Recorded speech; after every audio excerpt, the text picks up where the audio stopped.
उससे हम कैसे बचें, कृपया मार्गदर्शन करने की कृपा करें। प्रमाद की परिभाषा पहले हमें समझना पड़ेगी। 15 प्रकार के प्रमाद होते हैं और वो प्रमाद जितने भी हैं कषाय की तीव्रता से होते हैं। चारित्र मोहिनी कर्म के आवेग को जो नहीं संभाल पाता है वो प्रमाद होता है। जैसे एक नदी में बाढ़ आती है और इतना वेग तीव्र होता है कि वह वेग फिर नहीं संभलता, व्यक्ति उसमें बह जाता है। इसी प्रकार से चारित्र मोहिनी कर्म का जब वेग उदय में आता है उस समय जो कुशल तैराक होता है वो तो अपनी अनुकूलता बना करके उन लहरों को भी काट देता है, और जो थोड़ा सा असावधान रहता है वो डूब जाता है। तो कषाय की तीव्रता नहीं आने देना। जितने भी प्रमाद होते हैं कषाय के आवेग में होते हैं। तो कषाय का वेग, इसलिए तो जैन दर्शन ने सम्यक दृष्टि की पहली परिभाषा बनाई है कि वह विपरीत परिस्थितियों को देखकर कितना आकुलित होता है, कितना उत्तेजित होता है, कितना टेंशन में आता है, कितना ज़्यादा उसके मन में उथल पुथल होता है। ये पहला सम्यक दर्शन का लक्षण है। सम्यक दर्शन का पहला लक्षण प्रसम भाव है।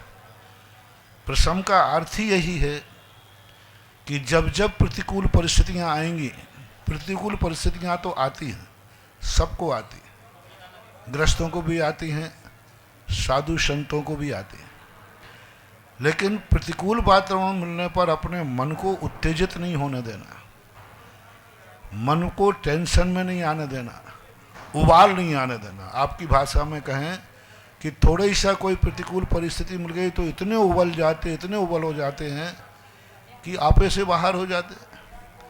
इतना उबाल आ जाता है कि व्यक्ति यही नहीं समझ पाता मैं कौन हूँ, सामने वाला कौन है, मेरी क्या पोजीशन है, ये कुछ सब भूल जाता है। तो यदि विपरीत परिस्थिति निमित्त मिलने पर अपने मन में उबाल नहीं आने देना, उसको जितनी तीव्रता से आप शांत सहन करेंगे उतना ही तुम प्रमाद से बच सकते हो। अन्यथा प्रमाद एक ऐसी बाढ़ है जिसमें अच्छे अच्छे लोग तैराक भी बह जाते हैं। कुशलता लेकिन कोई कठिन नहीं है। थोड़ी सी यदि अपने मन में तत्व दृष्टि रखें, थोड़ा सा यदि अपने कर्मों के ऊपर विचार करें, थोड़ी सी उपादान दृष्टि आ जाए तो यह उबाल शांत भी हो सकता है। निमित्त दृष्टि बनती है जब भी अपने में कुछ हुआ, इसने ऐसा किया, इसने ऐसा किया, इस कारण से मेरा ये हो रहा है, ये कारण हट जाए तो मैं सही हो जाऊं। ये जो अपनी सोच है, यही सोच हमारे जीवन में प्रमाद लाती है। हमें ये सोचना है कि जो कुछ भी है उसका सबका भागीदार मैं खुद हूँ। मेरे साथ जो भी घटित होता है उसका भागीदार मैं स्वयं हूँ। ऐसा अतीत के सही ऐसा निर्णय करने से हम प्रमाद के उबाल से, बाढ़ से बच सकते हैं। कोटा से नविता जैन की जिज्ञासा है। पूज्य महाराज श्री के चरणों में नमोस्तु। महाराज श्री धर सेनाचार्य और पुष्पदंत भूतवली महाराज कितने अंग के धारी थे, और क्या तीर्थंकरों के अलावा भी अन्य महापुरुषों में श्रीवत्स का चिन्ह होता है क्या? कृपया, और इसकी श्रीवत्स की उपयोगिता क्या होती है, कृपया समझाने की कृपा करें। भद्रबाहु ही द्वादशांग के पाठी थे, उसके बाद धीरे धीरे समस्त अंग खत्म होते गए। दर्शन स्वामी संपूर्ण अंगों के किसी अंग के पूर्ण ज्ञाता नहीं थे। सारांश रूप सब आता था। कम्म प्रकृति पैड़ी नाम का जो प्रसंग है, अध्याय है, उसके ज्ञाता वो थे। पुष्पदंत भूतबली को स्वयं का ज्ञान उतना नहीं था, सब कुछ उनके गुरु के द्वारा दिया हुआ था। गुरु ने जो पढ़ा दिया वही उनके लिए प्रमाण था, और उनके लिए अक्षर जो द्रव्य शुद्ध जो मिला उनको परंपरा से, वह उनके लिए ही था। तो पुष्पदंत भूतबली को किसी अंग के ज्ञाता में नहीं लेते, लेकिन धरसेन स्वामी जरूर अंगों के एक देश ज्ञाता थे और उनमें भी सारांश रूप में थे और कर्म प्रकृति का उनको ज्ञान था। और महाराज श्रीवत्स चिन्ह जो तीर्थंकरों के अलावा भी क्या अन्य महापुरुषों के होते हैं और इसकी उपयोगिता क्या होती है, कृपया बताने कृपया। श्रीवत्स चिन्ह एक प्रकार की अंतरंग की एक विशेष ऐसी ऊर्जा है, ऐसी शक्ति है, ऐसी भद्रता है कि श्रीवत्स चिन्ह जिसकी छाती में होता है वह जहाँ भी कहीं भी रहे उसकी प्रतिकूलताएं भी अनुकूल बन जाती हैं, जहर भी अमृत बन जाता है, कांटे भी फूल बन जाते हैं, अंगारे भी पानी बन जाते हैं। उसके संबंध में श्रीवश यानी श्री यानी सारी प्रतिकूलताएं अनुकूलता में परिवर्तित हो जाती। वो जहाँ जाएगा वहीं पूजेगा, जहाँ जिस क्षेत्र में जाएगा उसी क्षेत्र में उसकी जय जयकार होगी और उससे कभी कोई गलत काम नहीं होता। सबसे बड़ी चीज़ है कि श्रीवत्स चिन्ह जिससे उनके शरीर में होता है उनके जीवन में कभी गलत नहीं होता। उनका मन से भी गलत नहीं करते, वचन से भी गलत नहीं, काया से भी गलत नहीं और लोकप्रिय होते। सारा जगत उन्हें चाहता है क्योंकि वो भी सारे जगत को चाहते हैं। उनके मन में कोई स्वार्थ नहीं आता। उनके मन में एक ही बात आती है कि मैं सबके लिए कुछ कर सकूं। परोपकारी बुद्धि उनकी, उनके मन में ऐसा भाव आता मैं सारी दुनिया के लिए कर सकूं। दुश्मन भी सामने आ जाए तो उसके प्रति भी उनका हित का भाव आता है, उसके प्रति विनाश का भाव नहीं आता, नाश का भाव नहीं आता। उसके लिए भी वो चिंतन करेंगे कि मैं इसके लिए कुछ कर सकूं तो अच्छा है। इस श्रीवत्स चिन्ह की पहचान होती है। तीर्थंकरों को अनिवार्य रूप से होता है, प्रकीर्ण रूप से अन्य के लिए भी श्रीवत्स चिन्ह का उल्लेख मिलता है। राजा अरविंद के सीने पर श्रीवत्स का चिन्ह था और भी कुछ प्रकीर्ण रूप से मिलता है, लेकिन तीर्थंकर के नियामक होता है। और महाराज श्री क्या सिद्ध भगवान की जो प्रतिमा है वह मूल नायक हो सकती है क्या, क्योंकि 24 तीर्थंकर तो अब सिद्ध बन चुके हैं, कृपया बताने कृपा करें। नहीं हो सकते। सिद्ध भगवान को मूल नायक नहीं बनाया जा सकता, क्योंकि जितने भी भगवान होते हैं वे अरहंत होते हैं। उसका मूल कारण है कि मंदिरों का और मूर्ति का संबंध श्रावक से है, मुनियों से नहीं। हम मुनि महाराजों के लिए ना तो अरहंत की जरूरत है, ना सिद्ध की जरूरत है, अनिवार्य रूप से नहीं है। क्योंकि हम लोग अरहंत तो सिद्ध की पूजा नहीं करते, उनका ध्यान करते हैं। ध्यान में और पूजा में बहुत अंतर होता है। ध्यान करने वाला हमेशा एक ही परिणाम करता है कि मैं भगवान जैसा कैसे बनूं। जिस चीज़ का ध्यान किया जाता है उस जैसा बनने का भाव आता है। तो मुनि महाराज लोग भगवान की पूजा स्तुति करते हैं, लेकिन मुख्य नहीं है। सबसे ज़्यादा है हम लोगों का ध्यान। भगवान मिल जाएंगे, मंदिर मिल जाएगा तो दर्शन कर लेंगे, नहीं मिलेगा तो अनिवार्य नहीं, हम ध्यान कर लेंगे। मान लो किसी दिन मंदिर नहीं मिलते हैं तो हम लोग भगवान का ध्यान कर लेते हैं। तो पूजा से बड़ा कौन सा है? ध्यान। ध्यान बड़ा कि पूजा? ध्यान बड़ा है, लेकिन आपको ध्यान है ही नहीं, करोगे क्या? आपका ध्यान तो पता नहीं कहाँ कहाँ रहता है।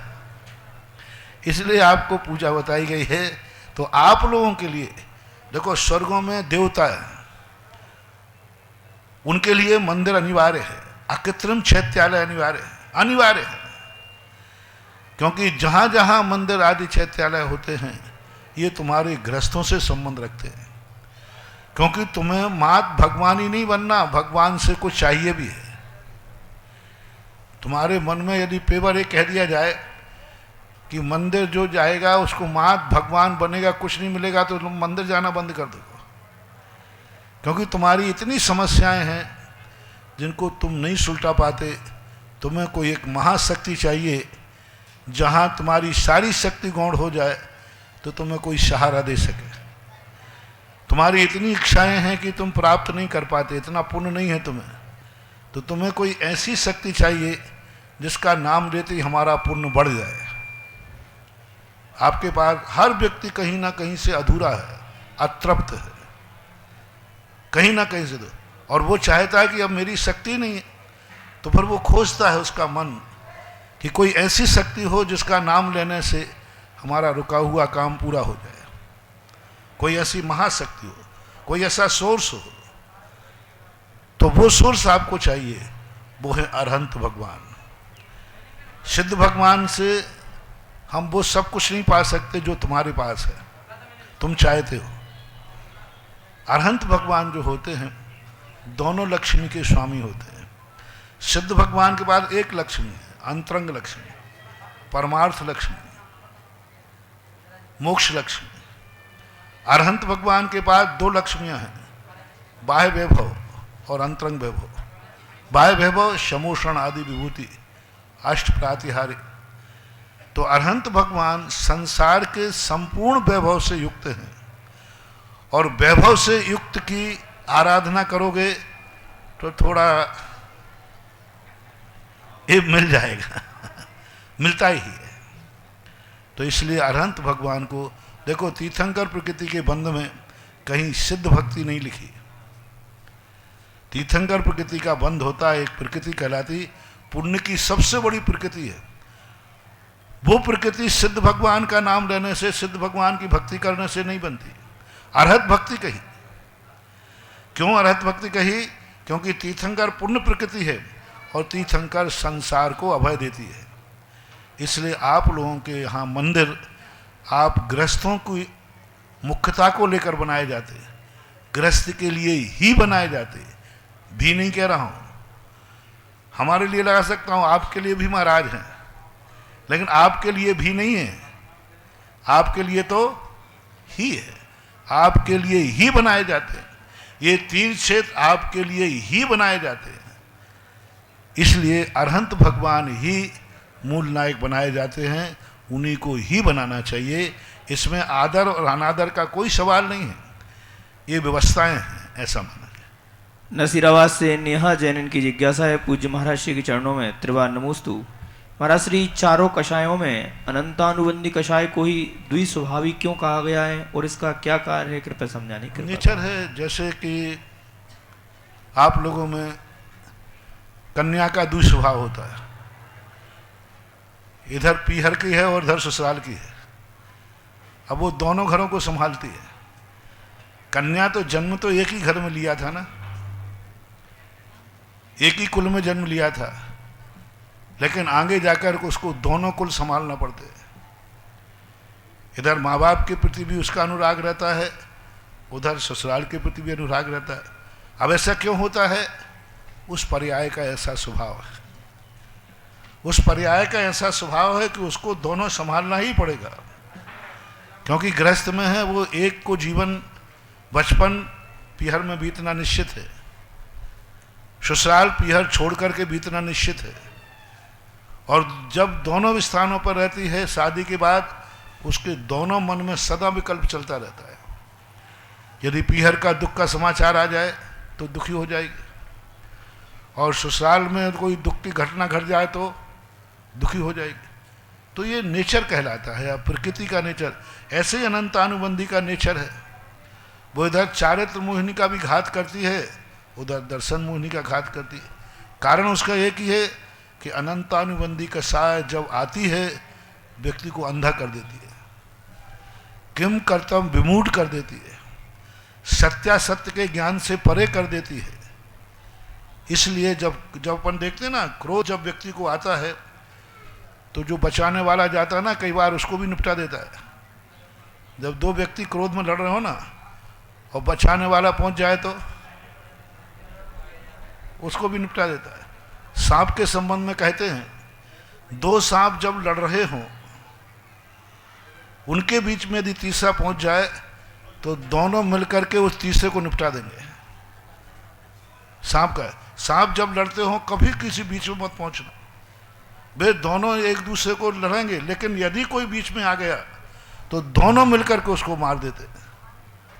ऐसी अनंतानुबंधी सांप के स्वभाव की है कि इधर दर्शन मोहिनी को घात करती, दर्शन मोहिनी का साथ देती है, इधर चारित्र मोहिनी को साथ देती है। कोटा से अशोक जैन इनकी जिज्ञासा है, पूज्य महाराज श्री के चरणों में नमोस्तु। महाराज श्री तीसरे मिश्र गुण स्थान में सम्यक मिथ्यात्व प्रकृति का उदय रहता है, तो समय एक ही है, साथ सम्यक रूप और मिथ्यात्व रूप, तो परिणाम कैसे होते होंगे, कृपया समाधान करें। दूध और पानी के समान। जैसे दूध और पानी एक साथ मिला दिया जाए तो अब ना दूध का स्वाद है ना पानी का स्वाद है, दोनों का स्वाद है। पानकवत ठंडाई है, अनेक चीज़ें मिला दी जाती हैं और उनका स्वाद मिश्रण आता है। अमृत धारा होती है, पिपरमिंट, कपूर, अजवाइन का फूल, इन तीनों को एक साथ मिला दिया जाए तो स्वाद आता है। तो मिश्र दशा का स्वाद है वहाँ, ऐसा मानना चाहिए। मुंबई से महेंद्र जैन की जिज्ञासा है, पूज्य महाराज श्री के चरणों में त्रिवार नमोस्तु। महाराज श्री, मेरी जिज्ञासा है कि मंदिर जी में काफ़ी अधिक दीमक लग गया है, जिसमें जिनवाणी आदि भी जीर्ण शीर्ण हो रही हैं, उनको किस प्रकार हटाया जाए कि कोई हिंसा भी ना हो और जिनवाणी आदि भी सुरक्षित रहें, कृपया उचित मार्गदर्शन करें। जैन दर्शन ने एक सबसे बड़ी बात कही है कि तुम पहले से ही सावधान रहो कि जीव की उत्पत्ति न हो पाए। ये प्रमाद, इसी को प्रमाद बोलते हैं। कई लोग कहते हैं महाराज हमारे पास गेहूं है, टंकी भर करके गेहूं रखा है, यदि उसमें कीड़े पड़ जाएं तो अब क्या करें, गेहूं फेंकें या जीवों को मारें? अब मैं क्या कहूं, आप बताओ भैया। पूरी टंकी में कीड़े पड़ गए, अब मैं तो यही कहूंगा भैया कीड़ों को खा लेने दो। तो तुम कहोगे महाराज ऐसे थोड़ी होता है। तो अब ये जैन दर्शन ये कहता है कि आपको रखने के पहले उसका इंतजाम करना चाहिए जिससे कीड़े ना पड़ पाए। खेती में ऐसा इंतजाम करो कीड़े ना पड़ पाए, पड़ने के बाद फिर हम कुछ भी नहीं बोल सकते, पहले इंतजाम कर लेना चाहिए। तो इस प्रकार की स्थिति में हमें पहले से सावधान रहना चाहिए कि जिससे इस प्रकार के जीवों की हिंसा ना हो, और हम पहले से सावधान होकर के सावधान हो सकते हैं। बहुत सारे यदि हम उस पर बहुत प्रतिदिन उस पर निगरानी रखें तो शायद ये मौका नहीं आए। सावधानी ही इसका उपाय है और कुछ भी नहीं कह सकते। सागर से मंजुलता जैन की जिज्ञासा है, पूज्य गुरुदेव के चरणों में त्रिवार नमोस्तु। महाराज श्री, अपूर्वकरण और अनिवृत्तिकरण गुणस्थान किसे कहते हैं और इनमें दोनों में अंतर क्या है, कृपया समाधान करने के बाद। अपूर्वकरण का अर्थ होता है ऐसे परिणाम जो आज तक नहीं किए। अपूर्व विशुद्ध परिणाम, ऐसा भाव कभी आया ही नहीं, तो अपूर्व परिणाम। लेकिन ये विशुद्धि में लगता है, अविशुद्धि में नहीं, क्योंकि अविशुद्ध परिणाम तो बहुत बार किए। और अनिवृत्तिकरण परिणाम ये कहलाते हैं जिसमें सारी निवृत्ति कोई बाधा नहीं बन सकती है। जितने भी जीव एक समय में परिणाम करेंगे सब जीवों के परिणाम एक समान होते हैं। अनिवृत्तिकरण में कर्मों का घात होता है, कर्मों का क्षय होता है, कर्मों का उपशम होता है। जब व्यक्ति अपने अंदर बैठे हुए पूर्व में बांधे हुए कर्म हैं उनको कैसे क्षय करे, कैसे उपशम करे? जब अपन ने पूर्व में जो कर्म बांध लिए हैं इनको जब हम उपशम और क्षय करेंगे तो हमें अनिवृत्तिकरण वो परिणाम करना पड़ता है जिसका सिद्धांत भाषा में अनिवृत्तिकरण नाम है। परिणाम कैसे समझें आप लोग कि हमने जो कर्म पूर्व में किए हैं उन कर्मों को हम भोगना नहीं चाहते, गलती हो गई, अपराध हो गया, लेकिन हम सजा से बचना चाहते हैं। कैसे बचे? अपराध हो चुका है, कर्म बन चुका है, लेकिन हम सजा से डर रहे हैं, हम कर्म फल से बचना चाहते हैं। तो फिर एक उपाय होता है अनिवृत्तिकरण परिणाम। अनिवृत्तिकरण परिणाम का अर्थ होता है कि वह अपने मन वचन काय से ऐसी जमानत देता है कि हम भविष्य में अब ऐसी गलती नहीं करेंगे, और इसका जो भी हर्जाना है मैं देने को तैयार हूं, बस सजा नहीं होना चाहिए। ऐसे कोर्ट में भी तुम्हारे कुछ अपराध होते हैं जिन अपराधों में व्यक्ति या तो सजा भोगे या जुर्माना भरे, या तो सजा ले लो या जुर्माना। तो हमारे यहाँ भी ऐसी कर्मों की व्यवस्था है कि जब व्यक्ति कहता है कि नहीं मैं सजा नहीं होना चाहिए, मुझे मैं कर्म का फल नहीं भोगना चाहता हूँ, आप तो जो जुर्माना कहो मैं देने को तैयार हूँ और जो जमानत कहो वो देने को तैयार हूँ, अब मेरे से भविष्य में ऐसी गलती नहीं होगी। ऐसा परिणाम आत्मा में आता है, ऐसा परिणाम उठता है उस विशुद्धि वाले के अंदर मैंने अनादिकाल से इतने पाप किए हैं, कर्म किए, यदि ये सब फल देंगे तो मैं मोक्ष कब जाऊंगा? मैं अपराधों का तो मेरा इतना है कि अनंत भवों तक भी मुझे सजा मिले तो भी कम है, तो क्या फिर मेरा कल्याण कभी होगा ही नहीं? तो फिर उस समय उसको ऐसा भाव आता है, तब उस समय उसकी आत्मा के ऐसे परिणाम विशुद्ध होते हैं कि नहीं, मैं कर्मों से आज ही छुटकारा पाना चाहता हूं, इसी समय मुझे कर्म से मुक्ति होना चाहिए। इसके लिए क्या करना है? बस वो कहता है मैं हर सजा को, हर जुर्माने को भोगने को तैयार हूं, सब संपत्ति छोड़ दूंगा, तन मन धन का उपयोग छोड़ दूंगा। उस समय परिणाम करता है, मुझे इस संसार की जो चीजें हमारे पास हैं मैं सब उसको बलिदान करता हूं, दांव पर लगाता हूं, बाहर परिग्रह दांव पर लगाता हूं, इस शरीर तक का ममत्व मैं दांव पर लगाता हूं, सब कुछ मैं दांव पर लगाता हूं। ऐसा विशुद्ध परिणाम उसके अंदर आता है, कर्म और नौ कर्म से बच करके, और भविष्य के लिए त्याग करता है, मैं भविष्य में ऐसी गलती नहीं करूंगा। इसको बोलते हैं अनुवृत्तिकरण परिणाम। आपको अपनी भाषा में समझाया। उस समय क्या होता है सिद्धांत भाषा में, कर्म जो बांधे थे वे तर तर तर के टूटते हैं। हमारे यहाँ स्थिति कांडक घात और अनुभाग कांडक घात होता है, जो उसका फल था वो सूख जाता है और वो टुकड़े टुकड़े होकर के शक्तिहीन हो जाता है। अपूर्वकरण इसके पहले होता है। अपूर्वकरण में क्या है, वो तैयारी करता है, क्योंकि कर्म इतने ज्यादा मजबूत हैं कि वो एक साथ टूटने वाले नहीं हैं। उनको धीरे धीरे विशुद्धि से कमजोर करता है, मनाता है, शोर मिलाता है, वकील लगाता है, अनेक अनेक प्रकार के अंदर परिणाम होते हैं। कैसे करें, क्या उपाय करें? तो ये अपूर्वकरण और अनुवृत्तिकरण हमारे पूर्व में किए हुए कर्मों से छुटकारा दिलाने वाले परिणाम हैं। लेकिन ये परिणाम बहुत बेईमानी नहीं चलती इसमें कि आज तो कह दो कि हाँ साहब नहीं करूंगा जिंदगी में कभी, एक बार जमानत तो मिल जाए फिर करेंगे। नहीं, अंटी बांध करके ये परिणाम नहीं होते। हाँ, ये बच्चों का खेल नहीं, ये अंतरंग चेतना का परिणाम उठता है, ऐसा मानना चाहिए। कैलिफोर्निया अमेरिका से नेहा जैन की जिज्ञासा है, पूज्य महाराज श्री के चरणों में त्रिवार नमोस्तु। महाराज श्री, मेरी जिज्ञासा है, यदि कोई डिलीवरी बॉय में काम करता है जिसमें खाना लोगों के घर घर पहुंचाना पड़ता है और हमें पता नहीं रहता कि उसके अंदर क्या है, नॉन वेज भी हो सकता है, तो महाराज जी हमें ऐसे कार्य में कितना दोष लगेगा? कृपया समाधान। अब देखो, ये सब चीज़ें, कुछ चीज़ें ऐसी होती हैं मजबूरी में होती हैं। अब जैसे कोई कलेक्टर है, कई बार ऐसी परिस्थितियां उनके सामने आती हैं कि बाहर से कोई आ जाता है और उनके भोजन की व्यवस्था कलेक्टर की अनुमति के बिना नहीं हो सकती। अब इन परिस्थितियों में तो वही वाली बात है, हिम्मत की बात है। जहां डाउट है वो कार्य मैं नहीं करूंगा, चाहे कुछ भी हो जाए, चाहे मुझे परिस्थिति होना पड़े। अब तुम कहो नहीं महाराज वो तो कार्य करूंगा, तो दोष तो आएगा ही आएगा। अनजानी वस्तु का भी दोष,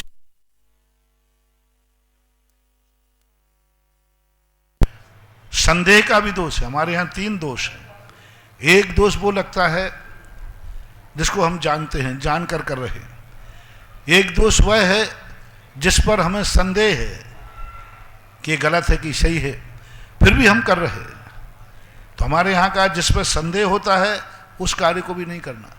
एक वह है कि हमें मालूम ही नहीं है, तो तुमने जानने का प्रयास भी नहीं किया तो भी दोष लगेगा। जानने का प्रयास किया है और हमें यह मालूम चला है कि बिल्कुल सही है, फिर भी यदि वो गलत होता है तो फिर तुम्हारे लिए कोई दोष नहीं है, क्योंकि तुमने जान लिया, सबको तरफ से निर्णय हो गया, फिर भी गलत कार्य हो गया, तो फिर आपको दोष नहीं लगेगा। लेकिन आपने जानने का प्रयास ही नहीं किया, जानना चाहा तो उसमें डाउटफुल थे। अब इस प्रकार की स्थितियों का आपको दोष तो आएगा, ठीक है, कुछ कम आएगा। रावत भाटा से मधु जैन, इनकी जिज्ञासा है, गुरुवर के चरणों में त्रिवार नमोस्तु। महाराज श्री, जिज्ञासा है कि माँ पूजनीय भी है और पुत्र के लिए सर्वस्वी होती है, फिर आजकल के बेटे माँ की उपेक्षा क्यों करते हैं? कृपया समाधान करने की कृपा करें। अब माँ की उपेक्षा तो बेटा कैसा, और बेटा है तो माँ की उपेक्षा कैसे, हमेशा ध्यान रखना। अब इसके लिए क्या करें? अपेक्षा ही कर रहा है तो बेटा कब खत्म हो गया। वो तो संबंध यदि दोनों के सही हैं तो उपेक्षा का सवाल ही नहीं उठता, और संबंध यदि बिगड़े हुए हैं तो अब क्या कहें। कई बार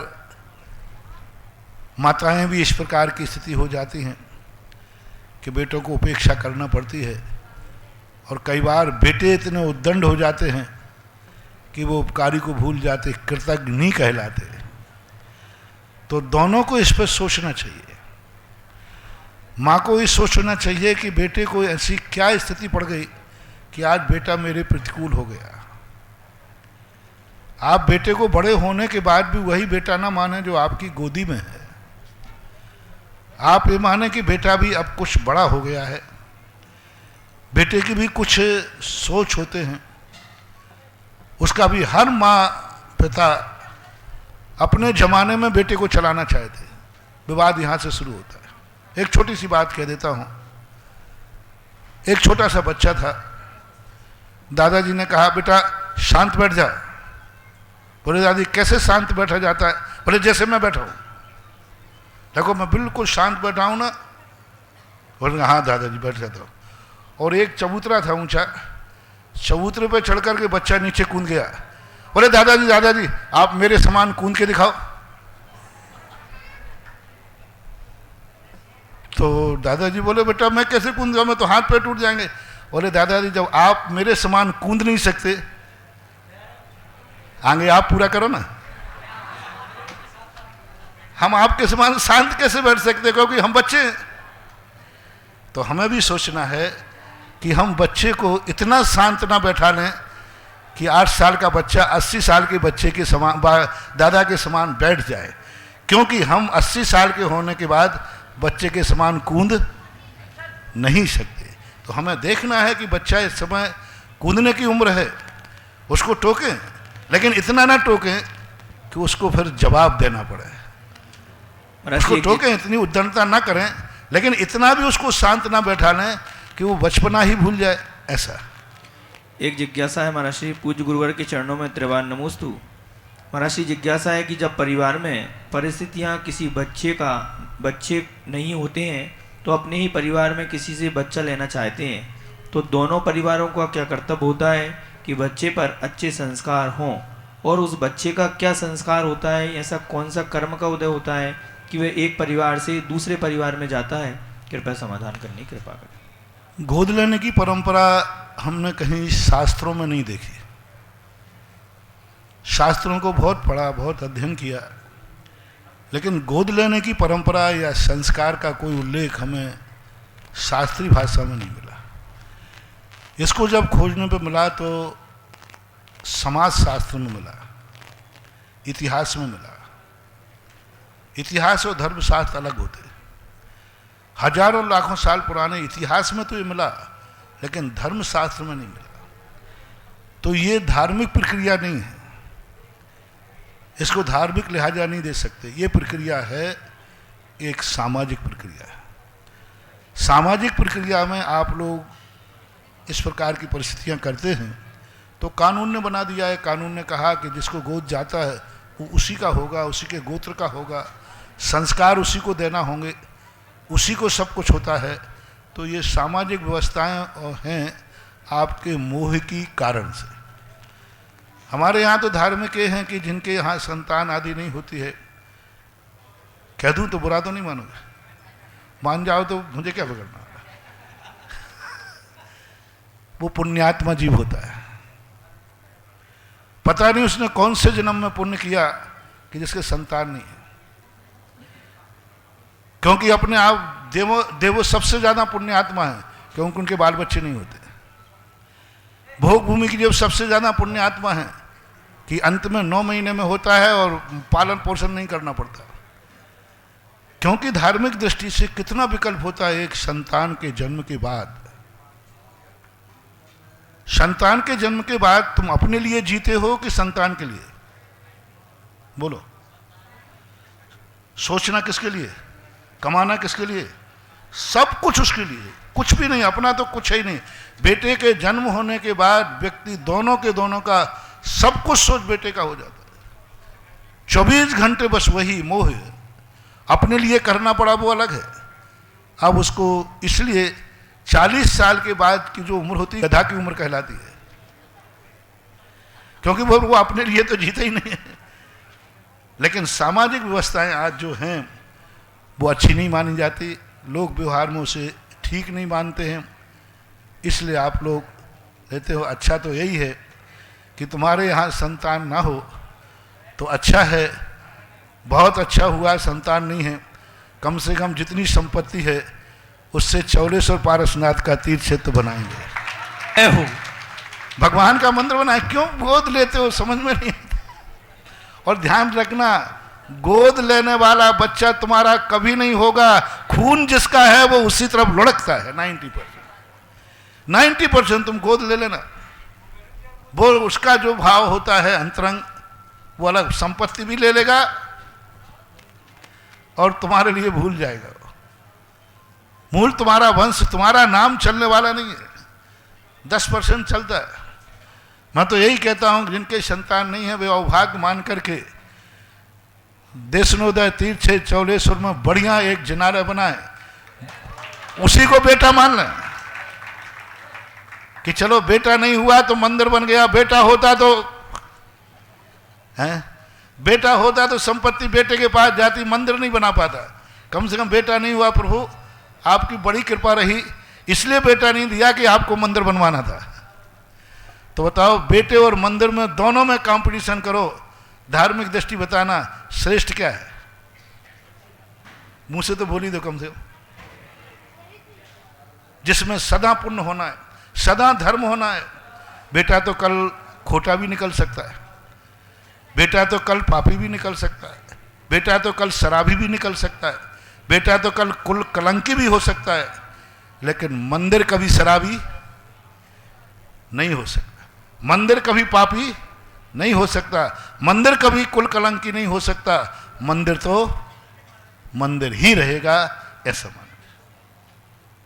जय आध्यात्मिक संत निर्यापक श्रवण मुनि पुंगव सुधासागर जी महाराज के श्री मुख से होने वाली जिज्ञासा समाधान को खजूरी से देख रहे दुनिया भर के कलश की ओर से जिनवाणी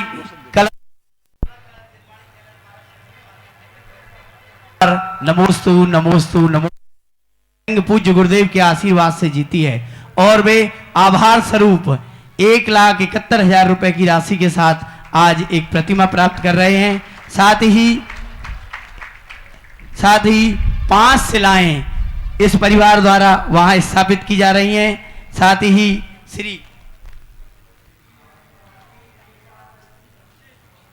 श्री अभिषेक जैन और संजय कुमार जी और हेमंत कुमार जी परिवार द्वारा 25,000 रुपए की राशि के साथ, जो परम पूज्य गुरुदेव ने कल एक घोषणा पूज्य गुरुदेव के समक्ष हुई थी, 52 सप्ताहों के नाम चाहिए, 25,000 रुपए की राशि के साथ चेची परिवार ने एक इसवी की घोषणा की है। जोरदार ताली पे हम उनके मंगल भावों की अनुमोदना करते हैं। सहसकूट में एक और नाम आया है, प्रेमचंद जी, मुन्नी देवी, अशोक कुमार, अनीता जी, दिनेश जी, भारती जी, मनोज जी, रेखा जी, अंजू जी, निकेश जी, विनित, मोहित जी, शिल्पा, मुस्कान, चिराग, गोधा परिवार खजूरी, आपने भी आज सहसकूट में एक प्रतिमा देने की घोषणा की है। साथ ही आज बाउंड्री वाल के लिए भी बहुत सारे नाम आए हैं। अन्नू जैन दिल्ली से 11,000 रुपए की राशि के साथ, ऋतु जैन भोगल दिल्ली से 11,000 रुपए, शोना दिव्यकांत जैन सूरत से, उषा संजय जैन ललितपुर से, सरोज जैन सहारनपुर से, अनीता अनिल जैन जयपुर से, बाउंड्री वाल में 11,000 रुपए की राशि। ये सभी अलग अलग नाम हैं।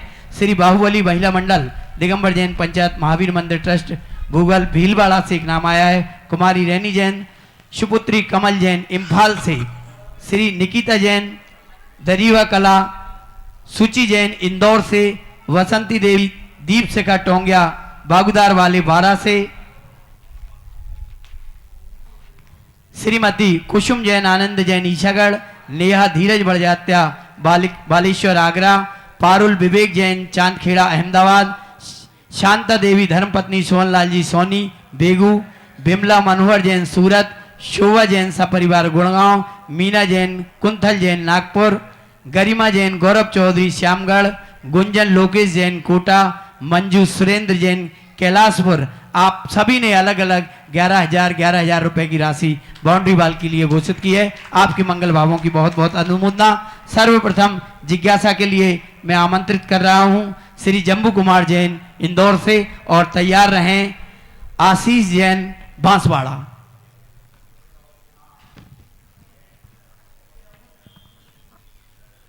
मुनिश्री के चरणों में सादर नमोस्तु नमोस्तु नमोस्तु। मुनीश्वर, हम लोग इंदौर से हैं और बिल्कुल भी सक्षम नहीं हैं। यहाँ तक कि हम किराए के मकान में रहते हैं, लेकिन एक भाव ऐसा जगह कि कोई मंदिर निर्माण करने का भाव जगह। संयोग ऐसे बने कि सारे काम होते चले गए। यहाँ तक कि आचार्य श्री का आशीर्वाद भी हमें मिल गया। 4 महीने पहले हम लोगों ने वहाँ का भूमि पूजन भी किया, लेकिन अब सब काम बंद पड़ा हुआ है। आपके आशीर्वाद वचन हमें निश्चित रूप से आगे बढ़ा देंगे और हमारा काम सफल होगा। मुनि सुब्रतनाथ भगवान का मंदिर हम वहाँ पर बनाने का प्रयास कर रहे हैं। अभी तो सारी दुनिया ही बंद पड़ी है। चलें ठीक, कोई अच्छा दिन आने वाले हैं, ऐसी भावना करें। चलें, आशीर्वाद वचन दीजिए। आशीर्वाद दीजिए। ओम शांति। नमोस्तु नमोस्तु। आशीष जैन बांसवाड़ा, और तैयार रहेंगे श्री अमूलक चंद जी, जो चमलेश्वर तीर्थ क्षेत्र कमेटी के साथ अपनी भावनाएं रख रहे हैं। अमूलक जी और पूरी कमेटी तैयार रहेगी। हे गुरुदेव नमस्तु। हम आपके आशीर्वाद से नौगोमा में मुनि सुब्रतनाथ सुगोदेव क्षेत्र का विशाल मंदिर बन रहा है, उसमें विशाल वेदी का सौभाग्य प्राप्त हुआ है। हे गुरुदेव, मेरी जिज्ञासा है कि मूर्ति प्रदाता या वेदी निर्माण और शिखर बनाने में किसका पुण्य ज्यादा होता है, और परिणाम विशुद्धि के लिए क्या करना चाहिए? नमोस्तु भगवान। मैं पूछता हूं कि तुम्हारे शरीर में कौन सा अंग है जो जिसका उपयोगिता कम हो? आंख निकालें, कान, दांत, मुख, हर चीज की उपयोगिता है। एक गाड़ी 4 करोड़ की मर्सिडीज गाड़ी को 5 रुपए का बाल्टी खटारा कर सकता है। सब कुछ उसमें है, अकेला 5 रुपए का बाल्टी नहीं है। तो बोलो बाल्टी की महत्व कितना है? बस ऐसे ही मानना चाहिए। 5 रुपए का बाल्टी जो है 4 करोड़ की गाड़ी को खटारा कर सकता है, उपयोगिता नहीं ले सकता। मंदिर का कोई भी अंग हो, सीढ़ी से लेकर के शिखर तक, हर अंग अपने आप में महत्वपूर्ण होता है, क्योंकि एक ही अंग खत्म होने पर विकलांग है, और विकलांग का अर्थ तो विकलांग ही होता है। एक दांत गिर जाता है तो उसकी पूर्ति के लिए आप नकली दांत लगवाते हो। इसका अर्थ है कि वो इस एक दांत का भी महत्व था। तो मंदिर एक सब चीज का अपने आप में उपयोगिता है, किसी का कम नहीं समझना चाहिए। जो मिले वो ले लेना चाहिए, अवभाग्य मान करके। श्री अमोलक जी। मेरे आराध्य गुरु भगवंत के चरणों में बारंबार नमोस्तु नमोस्तु नमोस्तु।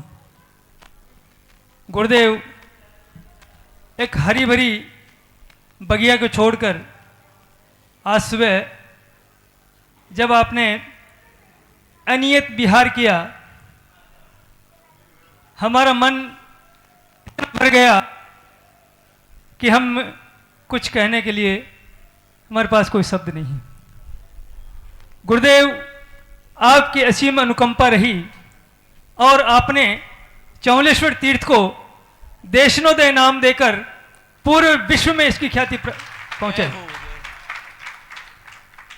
आपने जो अपने चौलेश्वर प्रयास में जो कुछ भी क्षेत्रवासियों को दिया, उसे बखान करना हमारी बुद्धि से परे है। गुरुदेव, आपने 4 महीने के अल्प प्रवास में जो कुछ भी दिया है वो स्वर्णिम अक्षरों में लिखने काबिल है। गुरुदेव, ऐसी योजना आपने लागू की जो हमारी कल्पनाओं से परी थी। आपने हर बिंदु पर, हर विषय में अपना गहन चिंतन कर क्षेत्र को, समाज को एवं पूरे चोखड़े को, नहीं पूरे देश को एक नई दिशा दी है। भगवान आपके इस उदार मन को, इस कृपा किन शब्दों में बखान करें, हमारा इतनी बुद्धि नहीं है। हम जिज्ञासा है गुरुदेव कि आपने बिहार किया, जो योजनाएं दी वे निरंतर प्रगति पथ पर आगे बढ़ती रहें, ऐसा हमें आशीर्वाद मिलता रहे और आपका मार्गदर्शन मिलता रहे। इन्हीं भावनाओं के साथ गुरु के चरणों में बारंबार नमोस्तु। गुरुदेव प्रदान करें। क्या बोलूं, मैंने बिहार नहीं किया है, उन पारसनाथ ने बिहार कराया है, नियम उन्हीं ने बनाए हैं, मैंने थोड़ी बनाया।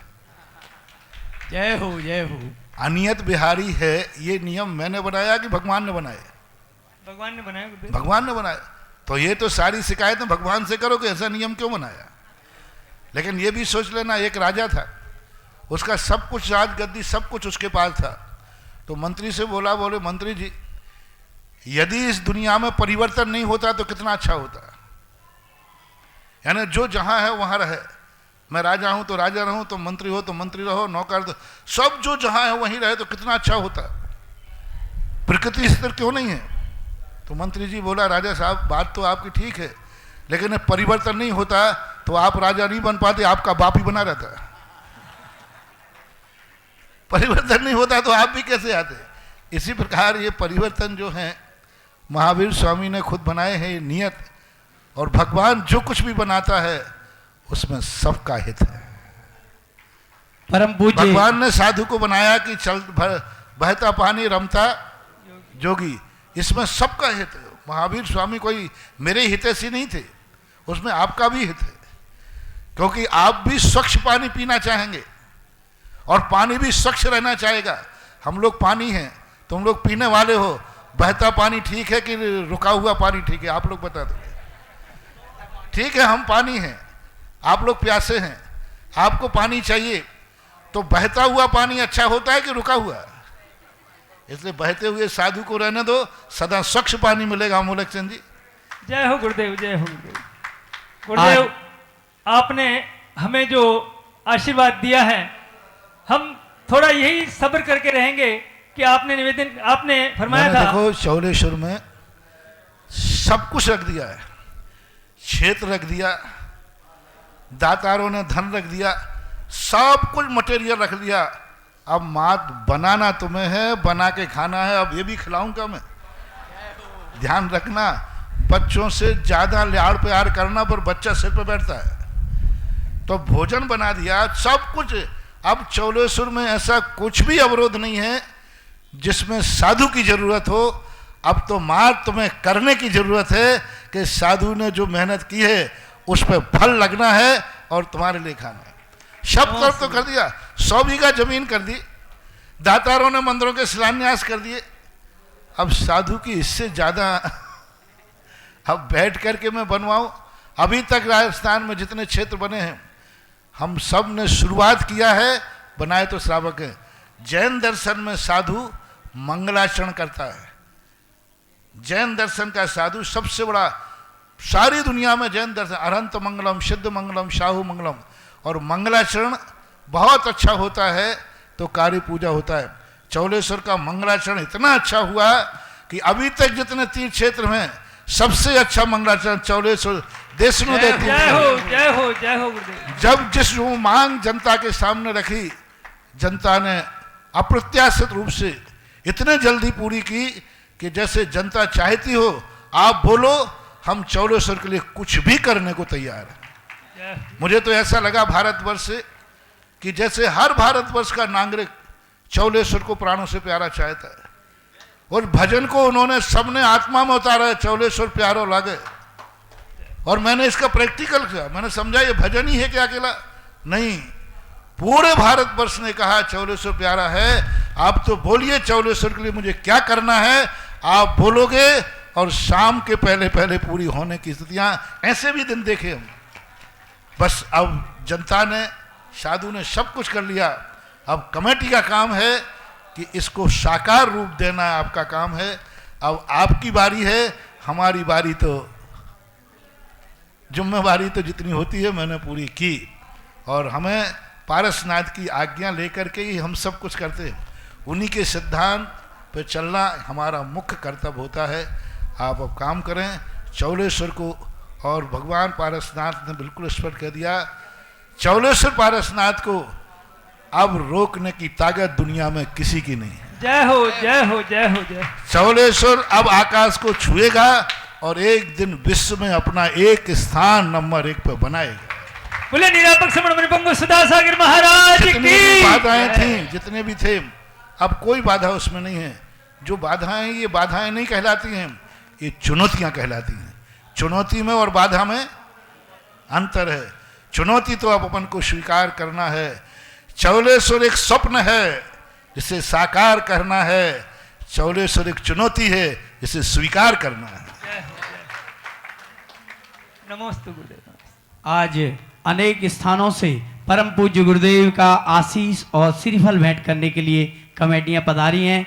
जयोदय तीर्थ ईश्वरबारा सागर से, जयनगर कोटा से, भिंडर जैन समाज, सकल जैन समाज भिंडर से, सकल जैन दिगंबर जैन समाज कोटा से, श्री विमल चंद जी, श्री अजय जी बाकलीवाल साहब, श्री नरेश जी वैद, जेके जैन साहब, विनोद जी टोड़ी, पारस चैनल, श्री सुरेश जी अरसोरा, श्री पंकज जी सेठी, श्री सुरेश जी चांदबाड़, श्री राजकुमार जी, श्री विमल जी सराफ और समस्त वरिष्ठजन, पीसी जैन साहब, समस्त वरिष्ठ जन आज यहाँ पूज्य गुरुदेव का जल्दी करा, क्यों लाइव आज पूज्य गुरुदेव का आशीष लेने आए हैं। और साथ ही आज पुण्योदय तीर्थ कोटा और श्री चांदखेड़ी तीर्थ कमेटी भी यहाँ, पूरी कमेटी पूज्य गुरुदेव का आशीष लेने यहाँ उपस्थित है। चांदखेड़ी कमेटी के अध्यक्ष श्री हुकुम जी काका जिज्ञासा रख, श्री हुकुम जी काका और तैयार श्री, अब नाम बोल रहे तुम खेल के नाम बोलूंगा। श्रीफल पूज्य गुरुदेव के चरणों में पधार कर श्रीफल भेंट करें। कोटा से सकल जैन समाज कोटा, सर्वप्रथम कोटा जैन समाज, साथ ही श्री जयोदय तीर्थ ईश्वरबारा कमेटी आ जाएं और पूज्य गुरुदेव के चरणों में भेंट करें। देखिए अब यहाँ पर श्रीफल को सब बैठ जाओ, बाद में चढ़ाना। सब लोग बैठ जाए थोड़ा, एक मिनट जब बैठ जाते श्रीफल का बाद में करें, मौत हो जाएगी नहीं तो इसी में जिज्ञासा हो जाए। बैठ जाए, अभी सबको मौका दे रहा है। चले, नाम तो सबके भूल ही गए, सारे विश्व ने सुन लिया कहाँ कहाँ के लोग आए। अब श्रीफल तो मुझे अकेले स्वीकार करना, तो थोड़ी देर रुक जाओ।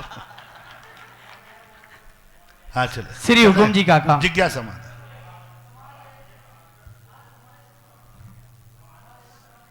परम पूज्य निर्यापक श्रमण मुनिपुंगव 108 सुधा सागर जी महाराज के पवित्र पावन चरणों में त्रिकाल बार नमोस्तु नमोस्तु नमोस्तु। पूज्य महाराज श्री पुण्योदय अतिशय क्षेत्र दादावाड़ी नशा जी की पूरी कमेटी का आपके पावन चरणों में त्रिकाल बार नमोस्तु नमोस्तु नमोस्तु।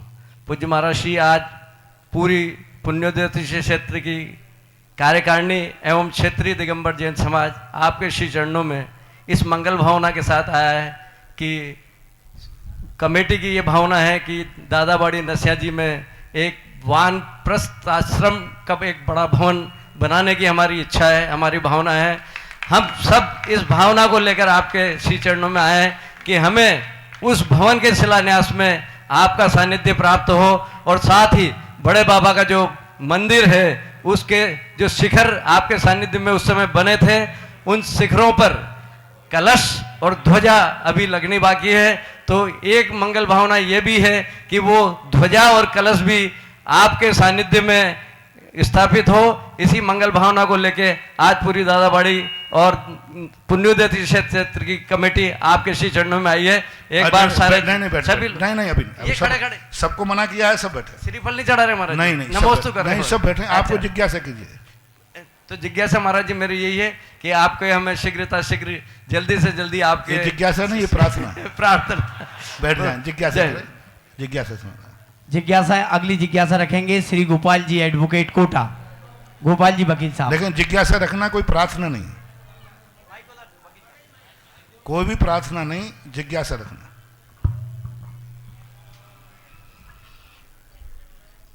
संत शिरोमणि आचार्य विद्यासागर जी महाराज के परम शिष्य निर्यापक श्रमण मुनिपुंगव 108 श्री सुधा सागर जी महाराज ससंग के पवित्र पावन चरणों में त्रिकाल बार नमोस्तु भगवन, नमोस्तु भगवन, नमोस्तु भगवन। देश विदेश के अंदर सभी लोग जो ये जिज्ञासा समाधान सुन रहे हैं और इसके जो पुण्यार्जक परिवार है, आभा जी, विनय जी जैन, अहमदाबाद वाले, उनको पूरे देश विदेश के भक्तों की ओर से सादर जय जिनेन्द्र, जय जिनेन्द्र। मुनिश्री, हमने चांदखेड़ी के अंदर कई अतिशय देखे। 2002 में आपका आगमन हुआ और एक से बढ़कर एक अतिशय हमने वहां पर देखी। मूर्ति का हल्का होके आगे सरकना, कमलासन होना, इसके अलावा अन्य कई हमने अतिशय वहां पर देखे। आपने अपने प्रवचनों में कई बार कहा, विश्व में ऐसी अलौकिक प्रतिमा जिसको कि विराजमान जिसने भी किया वो बहुत ज्यादा पुण्यशाली जीव रहा होगा।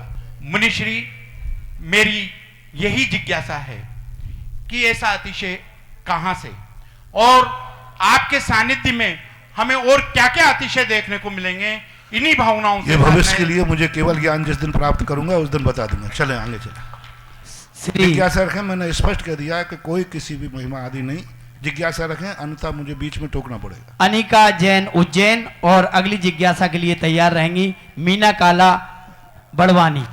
माइक पहुंचाओ। अनिका जैन और तैयार रहेंगी बड़वानी से मीना का। गुरुदेव के चरणों में त्रिबार नमोस्तु, नमोस्तु, नमोस्तु। गुरुदेव, हर नया कर्म करते समय मन में पहले शंका उत्पन्न होती है और उसके बाद में भय भी उत्पन्न होता है, तो ऐसा क्यों और इसका उपाय क्या है? यह व्यक्ति को इसलिए होता है, जब व्यक्ति स्वयं अपराधी होता है तो उसे भय उत्पन्न होता है। उसे मालूम है कि जो मैं इच्छा कर रहा हूं इतना पुण्य मैंने किया ही नहीं, मैं जिस कार्य को करने जा रहा हूं इतनी औकात मेरी है ही नहीं, बाजार में जो वस्तु खरीद करने जा रहा हूं उतना मेरे जेब में पैसा ही नहीं, मैं जो पढ़ाई करना चाहता हूं उतना मैंने अध्ययन किया ही नहीं, मैं जिसका इंटरव्यू देने जा रहा हूं उसकी तो मैंने किताब भी नहीं छुई है। तो ऐसे व्यक्तियों को भय उत्पन्न होता है। जब मैंने पढ़ाई नहीं है और मैं इंटरव्यू देने जा रहा हूं तो भय उत्पन्न है। जो पूरा कोर्स करते हैं, जो गैस पेपर पढ़ते हैं, उनको भय उत्पन्न होता है। जो ये पढ़ते हैं कि वेरी वेरी IMP क्वेश्चन, उनको भय उत्पन्न होता है कि जो मैंने वेरी वेरी IMP याद किया है वो नहीं आया तो। और जो ऑल कोर्स पूरा कोर्स पढ़ लेते हैं उनको भय नहीं उत्पन्न होता, वो कहता है कहीं से आ जाए, मैंने तो पूरा कोर्स पढ़ा है। तो भय का कारण है अधूरापन, भय का कारण है असमर्थता, भय का कारण है अयोग्यता। तो अयोग्यता व्यक्ति को भय उत्पन्न होता है, यदि योग्यता होगी तो भय उत्पन्न नहीं होगा। नमोस्तु महाराज। लोकेश पाटनी भीलवाड़ा और तैयार रहेंगे चिन्मय गांधी मंदसौर।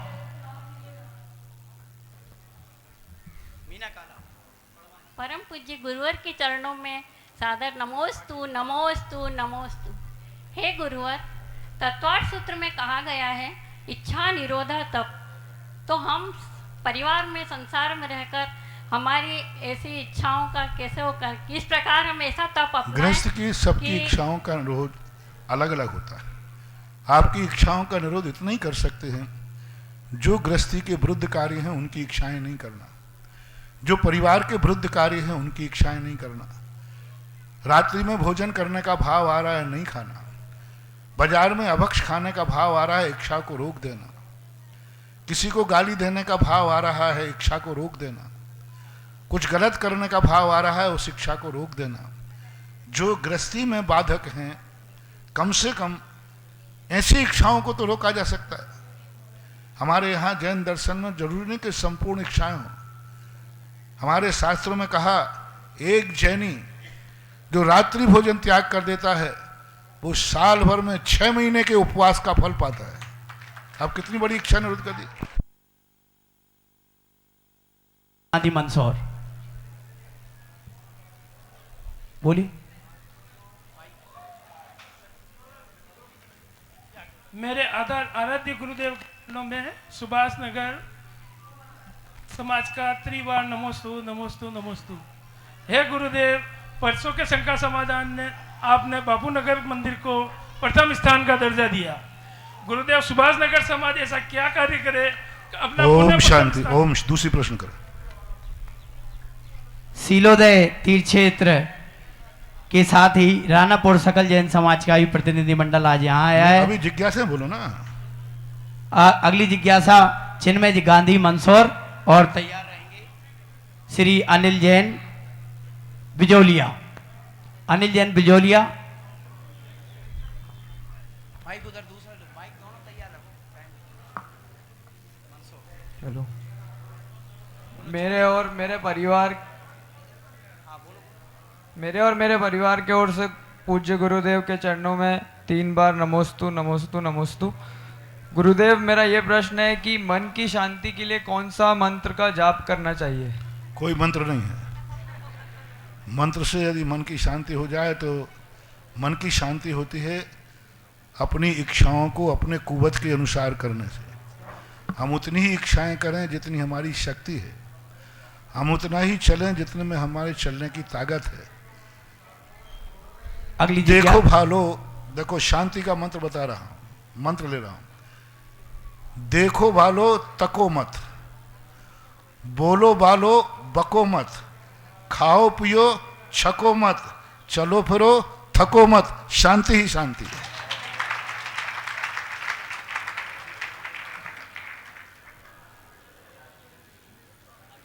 अनिल जैन बिजोलिया अपनी जिज्ञासा रखें और पूज्य गुरुदेव के आशीर्वाद तले 5 कलश स्थापित करना।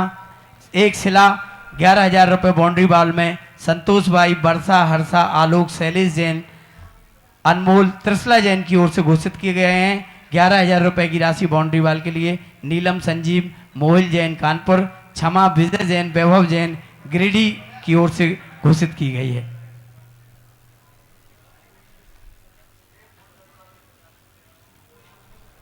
इस बीच एक और नाम मंजू सुरेंद्र जैन, नवल देवी प्रेमचंद जैन, अजमेर व कैलाश नगर का भी बाउंड्री वाल के लिए आया है। नील जैन जी की परम पूज्य निर्यापक श्रमण मुनि पुंगव सुधा सागर जी गुरुदेव के चरणों में त्रिबार नमोस्तु नमोस्तु नमोस्तु। गुरुवर, आज के जीवन में लगभग हर व्यक्ति कुछ न कुछ स्ट्रेस लिए हुए जी रहा है, मुश्किलों से जी रहा है, तो जीवन को खुशहाल बनाने के लिए उसे क्या करना चाहिए?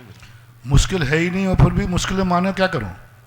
लगभग मैंने अभी कल कहा था, दुनिया में सब कुछ चला जाए, जिस व्यक्ति को ये मालूम है कि मेरा सब कुछ लुट गया लेकिन मैं तो हूं, उसके लिए कौन सी मुश्किल है? उसके लिए कौन सी मुश्किल है? मैं हूं, उसे कौन सी मुश्किल है? मेरे पास 2 आंखें हैं, कौन सी मुश्किल है? मेरे पास 2 कान हैं, कौन सी मुश्किल है? मेरे पास 2 हाथ हैं, मेरी कौन सी मुश्किल है?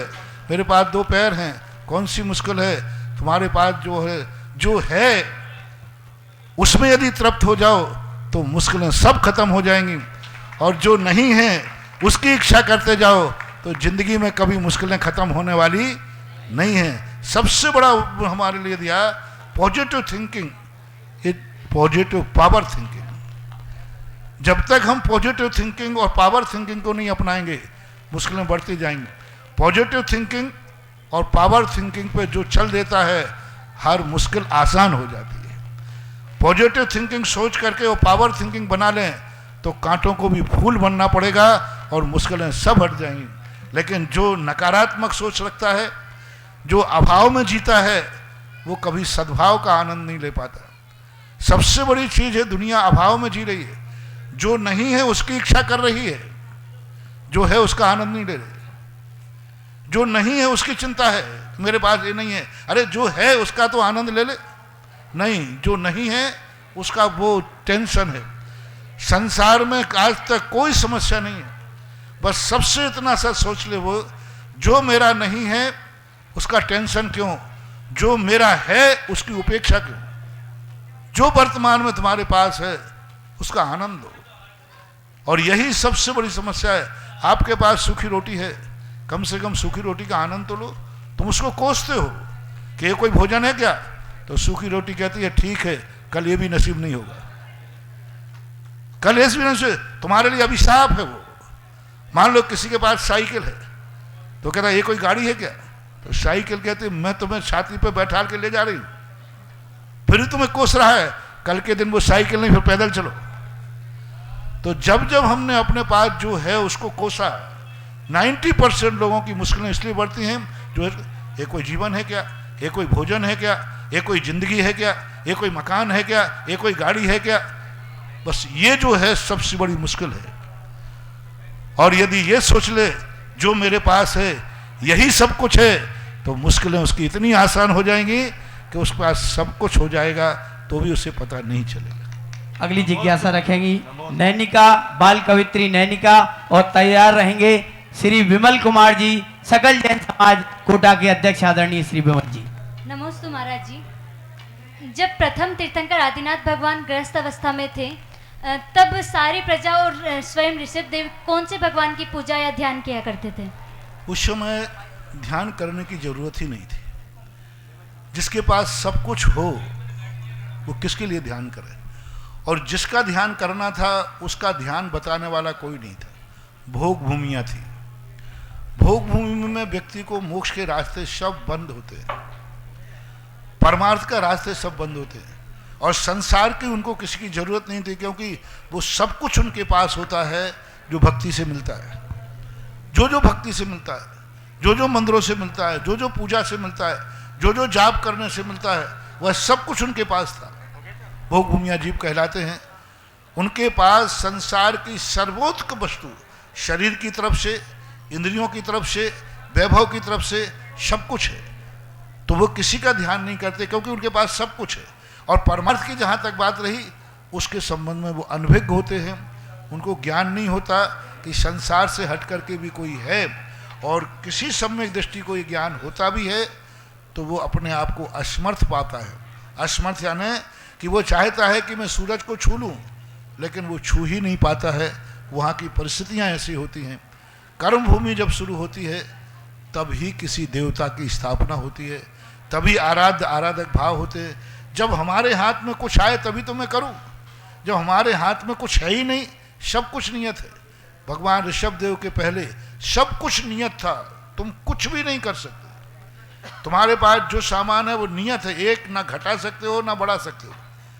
वहाँ 2 दिन में खाते हैं भोजन, तो ना तुम पहले चाय पी सकते हो, चाहे ब्याई जी आ जाए चाहे कोई आ जाए, वो तो उनका टाइम फिक्स है, उतने समय ही उनका भोजन होगा, बीच बीच में कुछ नहीं चल सकता। तो वहाँ नियत है। कर्मभूमि जब शुरू हुई कि सब कुछ अनियत है, हम जैसा चाहें वैसे जिएंगे, हम जब खाएं तब खाएंगे, हम जब सोएं तब सोएंगे। जब हमारे हाथ में जिंदगी आई तब भगवान की जरूरत पड़ी, क्योंकि बालक के हाथ में कुछ करने की बात आ जाती है तो उसको गाइड की जरूरत होती है। वहाँ पर बालक होते ही नहीं। भोग भूमिया जी बालक नहीं होते, 49 दिन में पूरे बड़े हो जाते। उनके यहाँ कोई कीड़े मकोड़े नहीं होते, गंदगी नहीं होते, सांप सचुंदर नहीं होते, कोई डर भय नहीं होता। कर्मभूमि में जब अपने हाथ में कुछ हाथ आता है बालकों के हाथ में, तब डर लगता है कि बालक अब कुछ करने लायक हो गया, इसको गाइड की जरूरत है। तो कर्मभूमि में जब कुछ करने की बात आती है तो भगवान रूपी गाइड की जरूरत पड़ती है। यदि भगवान का गाइड नहीं मिले तो वह मानो उस बालक के समान उत्संखल हो जाएगा, जो के लिए कोई निर्देशक न मिले और अनाथ होकर के पला हो, ऐसा होता है। श्री विमल जी नानता, और तैयार रहेंगी रश्मि जैन मुंबई। निरापक मुनि पंगु सुधा सागर जी महाराज के श्री चरणों में कोटा सकल दिगंबर जैन समाज की ओर से 3 बार नमोस्तु नमोस्तु नमोस्तु। मुनि श्री, मैं कोई प्रश्न तो लेकर आया नहीं, मैं तो आपके सामने मेरी जिज्ञासा लेकर के आया हूँ कि मुनि श्री, आपके सानिध्य में कोटा में हमें अतिशय और चमत्कार देखने को कब मिलेगा, ये मेरी जिज्ञासा है। और कोटा वालों ने जितने अतिशय लिए हैं शायद भारत के किसी शहर ने नहीं लिए, और महावीर सेकंड इसका उदाहरण है जहाँ के आप हैं। राजनीति को भी मानना पड़ा था कि उन 8 महीनों में जो कोटा में हुआ वो सारे भारत के संसद और विधायक भी नहीं कर पाया था पेपर। जय हो जय हो। तो कोटा के अंदर तो अतिशयों की ऐसी बौछार हुई कि हर मंदिर आज अपने आप में जैन धर्म की जिनेन्द्र देव की जय जयकार बोल रहा है। जय हो महाराज श्री महाराज। हर मंदिर में जितने भी मंदिर हैं कोटा के, आज हर मंदिर का जो पदाधिकारी आते हैं मेरे पास, तब एक ही बात कहते हैं, महाराज आज ये मंदिर वो हैं जहां हमें कुछ करने के लिए सोचना पड़ता था, और आज हम वे हैं, हम कुछ भी कर लेते हैं और सोचने की जरूरत नहीं पड़ती है। यही बस सबसे बड़ी उपलब्धि है। और उपलब्धियों का जो क्रम होता है, साधु शुरुआत करता है, उसकी पूर्णता तो श्रावक को करना पड़ती है। और आज जन्म मंदिर के पूरे मंदिर, कोटा के सारे मंदिर, दादाबाड़ी का पुण्योदय तीर्थ क्षेत्र, महावीर फर्स्ट, महावीर से सब जगह देखो कैसा हो रहा है। रश्मि जैन और तैयार रहेंगे पारस चैनल के डायरेक्टर श्री विनोद जी टोडी। गुरुदेव के चरणों में मेरा त्रैवर्ण। गुरुदेव, मैं सावलिया जी चित्तौड़गढ़ से हूँ। हमारे वहाँ पर मंदिर नहीं है, तो एक छोटा सा मंदिर बनाने का भाव है, तो उसके लिए आपका आशीर्वाद चाहिए। और गुरुदेव, मेरी यह जिज्ञासा है कि हमारे वहाँ पर एक ही परिवार है, तो सूतक और पातक की स्थिति में जिनेंद्र भगवान के अभिषेक का इनका कैसे क्या रहता? क्या है? 3 परिवार हैं, एक ही परिवार है। एक ही परिवार। देखो, इसके लिए आपको मंदिर तो बनाना ही चाहिए, मेरा आशीर्वाद है। जहाँ तक बने ये तो बहुत अच्छा बनना चाहिए। बिना दर्शन के, बिना निमित्त के कोई कार्य होता नहीं। रही बात एक परिवार की है, तो आप ऐसा प्रयास करें आसपास कुछ हो, तो आपके शुआ सूतक के समय, कोई परिस्थिति के समय वो आपका सहयोग दे सके। और नहीं भी दे सके तो उतने दिन भगवान भली बिना अभिषेक के बैठ जाएं तो भगवान को कोई फर्क नहीं पड़ता, लेकिन शेष दिन तुम जो अभिषेक करके पुण्य कमाओगे उससे जरूर तुम्हारी जिंदगी का फर्क पड़ेगा। क्योंकि भगवान के लिए अभिषेक जरूरी नहीं है, अभिषेक अपन लोगों को जरूरी है। तो कोई परिस्थिति आ जाए तो प्रयास जरूर करें कि आसपास का कोई व्यक्ति उसको क्रियाओं को पूरी कर दे। ये व्यवहारिक क्रियाएं। फिर भी यदि नहीं करते हैं तो आज कितने गांव के मंदिर हैं जिनमें पूजा